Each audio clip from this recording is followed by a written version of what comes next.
Assalamualaikum. Waalaikumsalam warahmatullahi wabarakatuh. Oh, sehat. Ibu-ibu sehat semua, Bu? Alhamdulillah. Pak Ustadz sehat, Pak Ustadz? Den, alhamdulillah.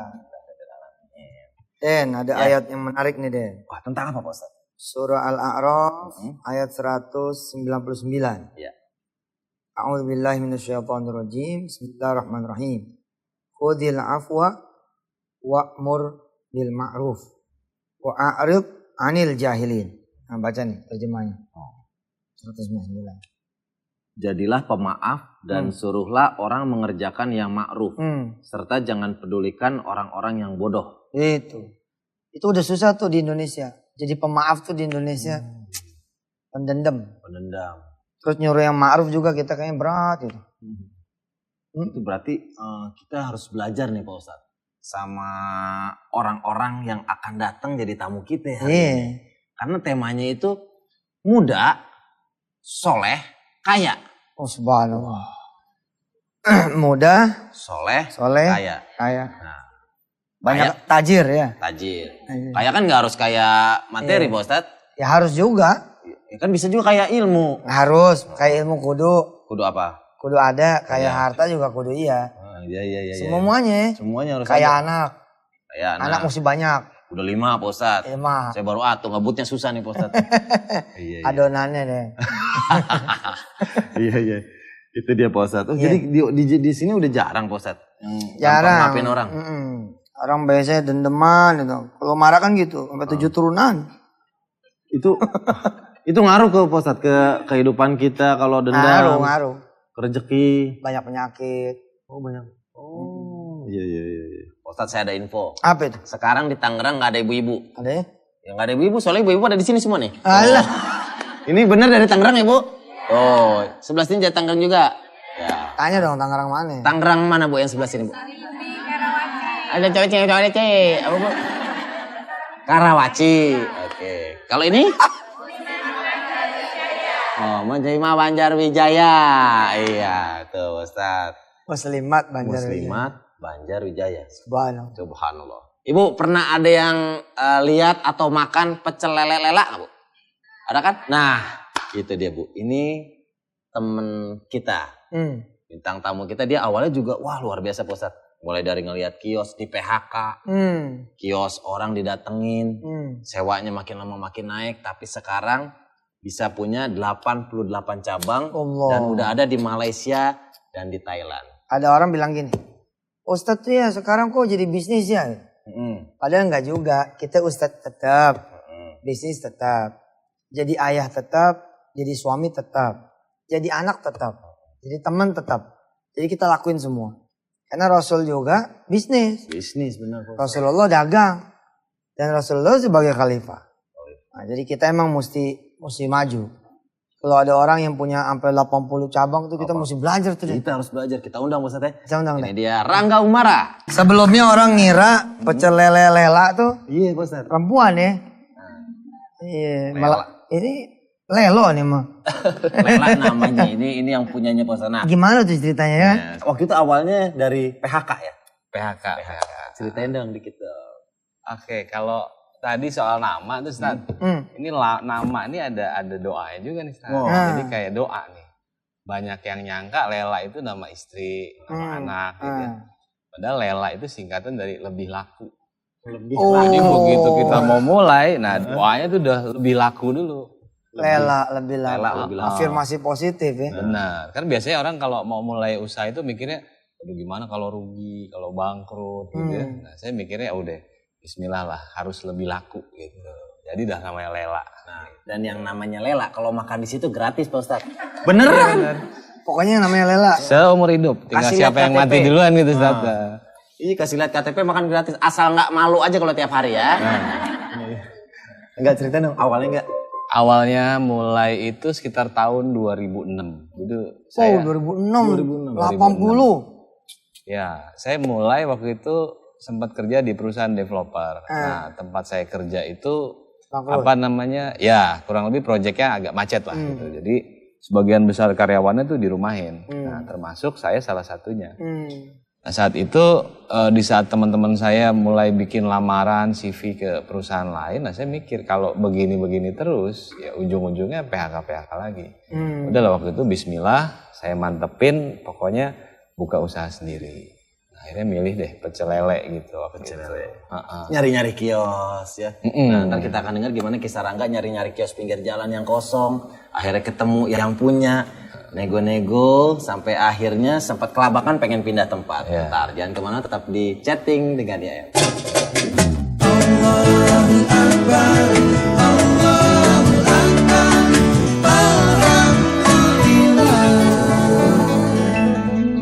Oke, lanjut lagi bareng pemilik Pecel lele lela. Lebih laku. Saya sering banget tuh, lebih laku lela. Enggak, waktu itu mulai dengan modal cekak, sempet kelilit utang sama rentenir juga dan keluarga terusir dari kontrakan. Gimana deh ceritanya? Ya waktu itu ya pas baru mulai usaha, waktu itu saya masih ingat ya buat THR karyawan kan, sementara hasilnya waktu itu kan masih minus terus. Jadi nggak ada ini pinjam duit ke bank ya, belum ada bank yang percaya. Satu-satunya bank ya Bank Tigor lah, nama samaran ya. Jadi bunganya tuh gede banget Ustaz, bisa sampai 20%. Allah. Apalagi pas mau lebaran tuh, gitu kan bunganya pasti tinggi banget ya. Tapi karena nggak ada jalan lain, terpaksa ambil. Akhirnya ya bisa bayarin THR lah buat karyawan.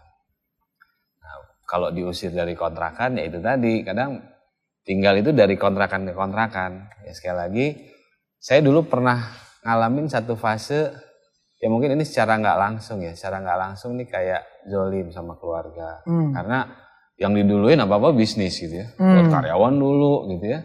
Buat usaha dulu. Kadang keluarga mah mikirnya udah pasti ngerti ini dah istri mah gitu ya.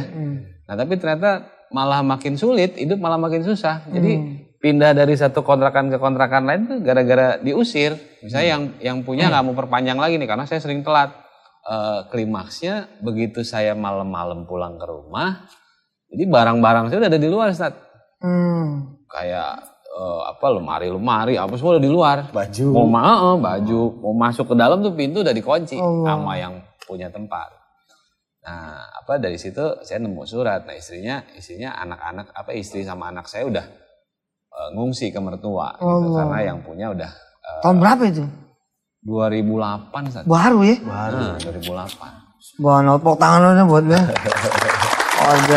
Termasuk cepat bangkit Ustaz. Cepat ya. Iya. Tapi itu jadi jadi semacam motivasi besar. Motivasi yang sangat besar. Itu kan diusir itu maknanya hijrah gitu kan. Saya memang pada saat itu berarti saya harus hijrah ini.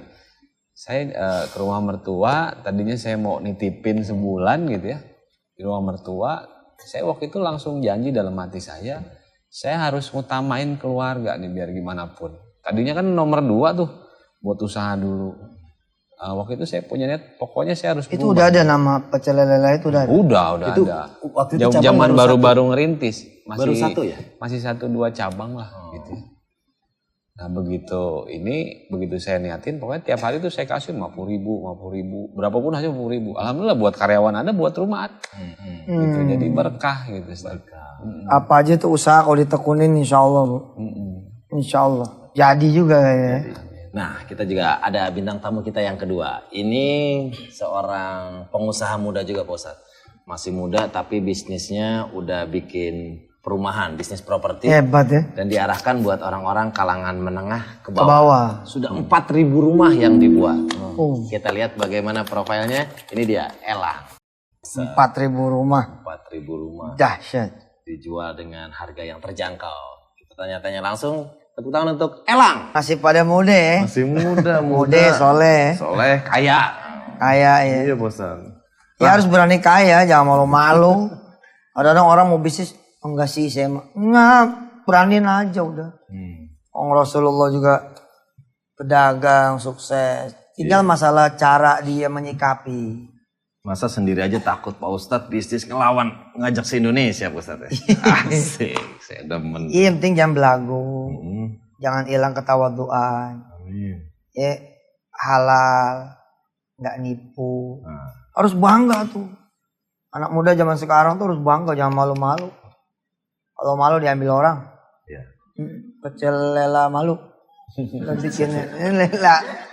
Dan kalau pernah gagal atau dalam kondisi yang nggak mungkin, terus maju. Bahkan Rangga pernah ngalamin diusir dari kontrakan. Ini Elang juga pernah ngalamin Pak Ustadz. Elang pernah ngalamin dagang donat. Nah, sebelum sekarang bisa bikin rumah yang gede-gede. Masya Allah. Bolong tuh Lang donat. Bolong Ustadz. Bolong Pak Ustadz. Aneh punya cerita sendiri waktu kecil. Coba. Tetangga aneh jualan apa namanya donat. Itu teriakannya bikin orang sekampung jadi ketawa. Teriaknya gimana nih? Janda bolong, janda bolong. Beneran. Nonton kali orangnya nih. Teriaknya gitu, tapi orang tahu dia berarti Kang Donat datang nih. Kang Donat, itu cara dia. Cara dia buat apa namanya? Buat tarik perhatian. Biar dikenal teriakannya. Tapi laku loh itu. Orang penasaran. Donat gimana Lang? Iya Ustadz, jadi dulu memang ketika SMA saya pengen banget ketika nanti kuliah. Ente mukanya Ustadz banget ya. Oh biasa aja Ustadz. Siapa yang Ustadz nih? Ya, jadi ceritanya memang pas waktu SMA, cita-cita saya pengen banget ketika nanti kuliah, tapi berstatus sebagai mahasiswa tapi pengusaha juga. Tapi bagaimana mungkin sedangkan modal aja tuh nggak punya Ustadz. Jadi saya memang SMA itu salah satunya saya harus nyari uang. Akhirnya waktu itu yang saya tahu dan itu bisa ya tentunya halal, saya jadi jualan donat sama teman saya. Jadi abis sholat subuh kita harus ngambil ke pabrik dan nyebarin ke sekolah-sekolah yang ada di Bogor. Sampai akhirnya ya orang tua saya tahu, saya dilarang, saya rubah. Cari modalnya bukan dari jualan donat lagi, tapi dari hunting perlombaan. Makanya alhamdulillah SMA kelas 3 tuh saya banyak juara kompetisi ekonomi Pulau Jawa, Jabodetabek, Olimpiade Akuntansi. Tapi nyari uang tapi sebenarnya. Jadi sebenarnya bukan nyari penghargaan, sampai akhirnya alhamdulillah diterima di 2 perguruan tinggi sekaligus dan luar. Sampai akhirnya saya milih di Bogor lagi karena cita-cita saya pengen jadi pengusaha. Tapi ada musibah yang mengakibatkan uang 10 juta itu hilang dan saya harus mulai dari awal lagi, jualan lampu, jualan donat roti, bahkan saya pernah menjadi pedagang minyak goreng keliling Ustaz. Jadi mahasiswa oil and gas ya kan? Iya. Bahasa kerennya sih gitu Ustaz. Padahal saya tukang minyak goreng keliling Ustaz. Nggak apa-apa. Dari naik angkot gitu ke warung demi warung, yang penting halal. Dan itu pun yang modalin bukan siapa-siapa, ibunya teman saya yang baru di PHK. Kita bagi hasil, uangnya ibu teman saya, alhamdulillah jadi tukang minyak goreng waktu Coba itu. dong teriakannya diulang. yang donat apa yang minyak? Dua-dua. Kalau donat nggak pakai teriakan, semua nggak pakai teriakan. Nawarin aja. Yang minyak pakai. Enggak juga Ustaz. Nawarin ke warung demi warung Ustaz. Oh gitu. Soalnya dagangnya dekat rumah sakit nggak boleh teriak-teriak. Iya. Gitu Ustaz. Itu awalnya ya. Ntar kita akan dengar ceritanya gimana mulai bisnis properti Bos. Iya sampai akhirnya waktu itu kenapa bisa ke properti, saya sadari sebenarnya uang 10 juta kan saya terkena musibah Pak. Sampai akhirnya saya kadang-kadang suka menyalahkan takdir. Kenapa saya dilahirkan ataupun ini ditempatkan pada sesuatu yang orang kok enak banget sih. Mau bisnis apa punya modal, punya networking, sedangkan saya ya jangankan seperti itu. Untuk mau kursus atau kuliah aja kan sulit lah ibaratnya. Oke, kita tahan dulu jawabannya. Nah, ntar kita akan dengar Mas. Setelah yang satu ini tetap di chatting nih kan ya. Saya mau nanya sama ibu-ibu suka makan pecel lele nggak Bu pinggir jalan Bu? Pecel lele. Banyak Bu ya? Banyak. Nah, itu dia pertanyaan saya. Rangga Umara kan pecel lele udah banyak nih. Kenapa tetap bikin milih lele? Nah, gitu kan. Ya karena waktu pas saya mau buka usaha makanan waktu itu, saya mikir apaan? Di Jakarta ini kan banyak banget saat itu. Terus ada yang buka, ada yang tutup, buka, yang tutup. Nah yang bisa bertahan panjang umurnya itu yang punya spesialis gitu. Ayam bakar, ikan bakar gitu. Nah saya apaan gitu ya waktu itu. Akhirnya mata saya tuh tertuju sama warung tenda pecel lele. Nah saya perhatiin di mana-mana tukang pecel lele tuh pasti ada. Sekarang saya keliling Indonesia, saya lihat juga seluruh Indonesia ada tukang pecel lele. Hampir ada tukang pecel lele. Nah itu tandanya segmen pasarnya kan udah luas, udah dikenal di mana-mana. Jadi kita udah nggak usah capek-capek lagi kenalin produk kita gitu ya. Nah dari situ akhirnya, wah saya bikin pecel lele, tapi gimana caranya pecel lelenya ini dibikin beda. Jadi ngasih nilai tambah, ngasih nilai lebih gitu. Jadi ya awalnya saya milih itu aja. Pokoknya nih pecel lele saya nih harus saya bikin beda. Itu aja dulu. Terus dimodif-modif tuh ya? Modif-modif gitu ya. Modif bentuknya, modif apa.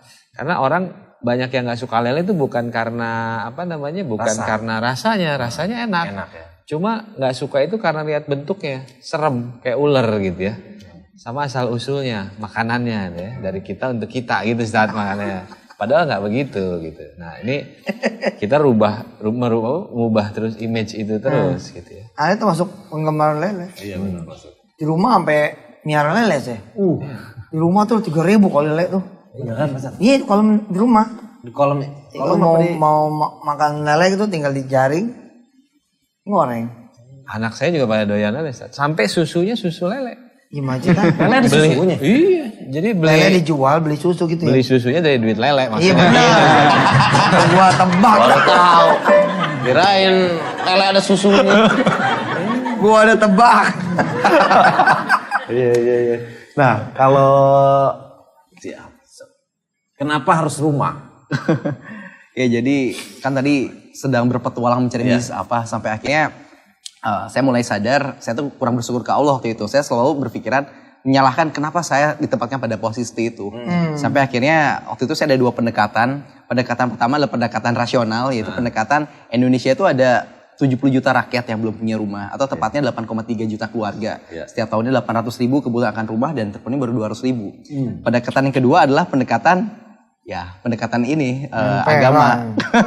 Pendekatan agamanya itu memang saya coba istiqoroh dan ternyata istiqoroh tuh dalam mimpi saya itu saya bangunnya kayak di Manhattan City meskipun saya belum pernah ke sana. Kata orang-orang di situ kan kamu yang bangun. Nah, itu Tanya di mana Manhattan City tanya. Manhattan itu Pak Ustadz, kalau condet belok kanan. Nah, daerah situ. Ya jadi di situ tuh terinspirasi banget masuk bisnis properti. Tapi memang di awalnya nggak mudah. Awal mulanya ini mungkin kisah nggak bagusnya. Saya tuh ada teman saya nawarkan modal kakaknya, tapi kakaknya nggak ada dana. Kita ambil KTA, kredit tanpa agunan. Saya yang tanggung jawab. Nah harusnya tuh cair sebagian dana tuh saya pinjam untuk jaminan. Nah seharusnya pas hari Kamis tuh dana cair sekian, ternyata yang punya jaminan meninggal dunia. Dan jadi masih tingkat 2 kuliah, beban hutang 8.700.000 setiap bulannya selama 2 tahun. 150 juta. Sampai akhirnya ya Allah memang satu pintu tertutup, Allah buka pintu yang lain. Saya mulai jadi sales perumahan, jadi kontraktor tahun berikutnya. Sampai akhirnya tahun berikutnya, tahun ketiga ada teman yang invest 340 juta. Nah itu bagi hasil dan alhamdulillah ternyata proyek pertama nilainya lumayan besar bagi mahasiswa waktu itu belasan inilah pokoknya. Belasan M. Ya 500 rumah pertama itu alhamdulillah hampir 500 rumah pertama tuh. Dan ternyata dari situlah saya mulai kecanduan properti dan ternyata itulah yang wasilah Allah tuh menyebabkan perubahan takdir hidup saya ternyata. Wah, luar biasa. Tepuk tangan buat Elang dan Rangga Umara. Nah, mereka ini punya konsep juga Pak Ustadz. Rangga sama Elang punya konsep. Kalau Elang ini konsepnya 3G. 3G. 3G itu apa tuh Lang? Ya jadi ya itu sih sebenarnya filosofi sederhana. Jadi G yang pertama itu God. Jadi bagaimana orientasi dalam berbisnis kita ataupun juga bekerja di perusahaan tuh ini semata-mata karena ibadah kepada Allah. Jadi kalau saya konsepnya ya ada satu cuplikan yang cukup bagus. Dan jikalau suatu penduduk itu beriman dan bertakwa kepada Allah, niscaya akan kukirimkan rezeki dari langit dan bumi. Artinya apa? Itu bukan hanya suatu negeri, tapi itu bisa di suatu perusahaan, satu bangsa. Kalau memang beriman dan bertakwa, ya insya Allah Allah akan memberikan rezeki dari langit meskipun tidak identik sama uang. Rezeki itu bisa kesehatan, bisa kebahagiaan, seperti itu. Itu yang G pertama. Dan G yang berikutnya sih memang adalah glory dan alhamdulillah glory itu kejayaan, prestasi. Alhamdulillah kita juga alhamdulillah banyak prestasi, dapat Ernst & Young, Asia Pacific Entrepreneur Award, dari Presiden dapat Pemuda dan Nusantara dan lain-lain banyak prestasinya. Dan terakhir tentunya gold ataunya uang. Dan saya pikir saya punya satu prinsip dalam ekonomi, kita harus produktivitas sebesar-besarnya, namun konsumsi pribadi harus sekecil-kecilnya, artinya tetap hidup bersahaja, namun distribusi seluas-luasnya, artinya profit dan sosial itu harus seimbang. Jadi 3G itu konsep sederhananya seperti itu. Ya, emang harus sekarang ini pengusaha-pengusaha muda harus bersahabat kembali dengan dunia pendidikan. Kita beberapa tahun yang lalu sudah mengabaikan dunia pendidikan. Gak penting lah kuliah, enggak penting. Nyari duit penting. Saya aja pelawak, kuliah juga. Nah, iya nyari ilmu. Banyak yang bilang gitu. Kan nyari ilmu toh. Ngapain dan sarjana? Kan kerja ngelawak. Salah. Karena komedi itu kita kuliah membentuk pola pikir Pak Ustadz. Jalan keluar yang dipikirkan oleh seorang lulusan SD, SMP, SMA dan mahasiswa itu berbeda Pak Ustadz. Ntar kita akan dengar konsep bisnisnya Rangga Umara. Tetap di chatting nih kan ya. Rangga 2008 masih terpuruk. Sekarang 2012 alhamdulillah udah sukses. Dalam waktu 4 tahun bangkit. Omset 8 miliaran sebulan. Iya. Subhanallah. Dan banyak yang nggak tahu Pak Ustadz. Duit semua tuh. Kalau saya kasih tahu Pak Ustadz mungkin kaget. Ternyata Rangga itu pakai dukun. Dukunnya kuat banget. Dukunnya kuat. Ya makanya kita tanya aja. Siapa dukunnya itu siapa? dukunnya? Enggak. Daerah mana itu dukunnya? Kali ibu-ibu pada mau datangin ya Bu. Gimana enggak? Jadi selalu banyak yang nanya ke saya gitu Ustaz. Ini penglarisnya apaan sih gitu ya? Buka rame gitu, buka rame gitu. Dukunnya dari mana? Terus saya jawab aja, dukun saya mah di Bandung gitu ya. Ada 2 orang, laki sama perempuan. Bapak ibu saya. Oh. Bapaknya. Jadi prinsip saya adalah ridho orang tua, ridhonya Allah. Alhamdulillah tuh kayak jalan tuh kayak kebuka terus Ustaz. Ada aja jalannya gitu ya. Yang penting kita niatin bahwa senyumnya orang tua itu udah jadi doa buat kita. Insya Allah akan meluruskan melapangkan jalan kita ke depan. Itu jadi bagian suksesnya Pak Ustadz ya. Punya orang tua itu modal paling gede. Jangan nyari pinjaman, jangan nyari modal, nyari orang tua aja. Kita doain gitu. Mau minta modal sama dia. Kalau Lang bisa berbagi nggak Lang? Ya. Bagaimana tips Lang bisa seperti sekarang? Ya jadi saya lihat sih banyak orang yang berusaha maksimal kerja keras tapi kok nggak sukses. Ada juga orang yang kerjanya doa terus. Tapi kok nggak berubah-berubah hidupnya. Dan saya pikir sukses itu ibaratnya harus gabungan antara usaha dan usoli. Usoli itu artinya ya doa. Jadi prinsipnya gini. Allah lah yang memberikan kerajaan pada siapa yang dikehendakinya. Allah juga mencabut kerajaan dari siapa yang dikehendakinya. Allah muliakan siapa aja yang dikehendakinya. Dan Allah juga menghinakan siapa yang dikehendakinya. Jadi apapun juga, intinya semua dari Allah. Bukan karena kitanya hebat, bukan karena kita pinter. Ini semua hanya ujian dari Allah. Kaya, miskin, apapun juga. Itu sebenarnya hanya ujian. Dan kita sebenarnya kuncinya hanya 2. Bagaimana kita meluruskan niat kita. Bahwasanya ini semua semata-mata ibadah dari Allah. Kita sebagai misinya ada ibadah kepada Allah. Dan kedua, setiap apapun episode dalam kehidupan kita, kita harus memberikan sikap terbaik dengan niat terbaik. Dan tentunya itu semua semata-mata persembahan untuk Allah semata. Jadi seperti itu. Pengusaha lah ya. Yang ngomong pengusaha ya. Yang satu ngomong tentang birrul walidain dari sisi yang lain. Emang mantep tuh kalau ngomong pengalaman kayak orang tua tapi yang ngomong pengusaha sukses kan. Orang pasti oh iya ya gitu. Kenapa enggak ya gitu. Kita nyari jutaan kebaikan di luar rumah padahal di rumah ada kebaikan yang juga jutaan banget itu. Ini orang tua. Oke, nah kita kasih kesempatan di studio ibu-ibu. Ada yang mau tanya silakan Bu. Assalamualaikum warahmatullahi wabarakatuh. Waalaikumsalam. Nama saya Ibu Yulnawati dari Majelis Taklim Al-Mukhlisin Saribumi Indah, Curug Tangerang. Saya akan menanyakan kepada Bapak Rangga mengenai masalah kiat-kiat untuk memotivasi anak-anak muda kita. Mungkin yang baru selesai kuliah, masih banyak yang menganggur, atau ada yang putus sekolah. Bagaimana memotivasi mereka itu untuk lebih giat mencari atau untuk berusaha seperti Pak Rangga. Apa yang harus kita lakukan untuk memotivasi anak-anak kita ini? Itulah pertanyaan dari kami. Kami mohon jawaban dari Pak Rangga. Assalamualaikum warahmatullahi wabarakatuh. Waalaikumsalam warahmatullahi wabarakatuh.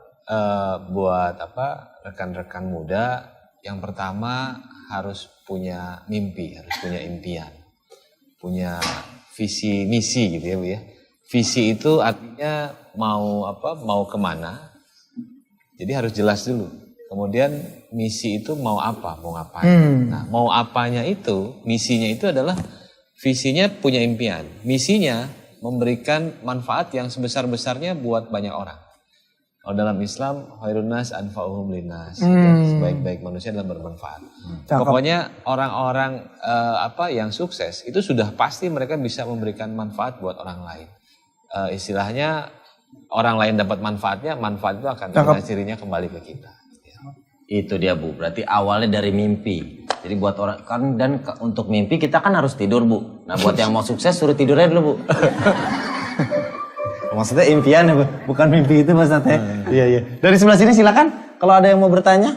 Assalamualaikum warahmatullahi wabarakatuh. Waalaikumsalam warahmatullahi wabarakatuh.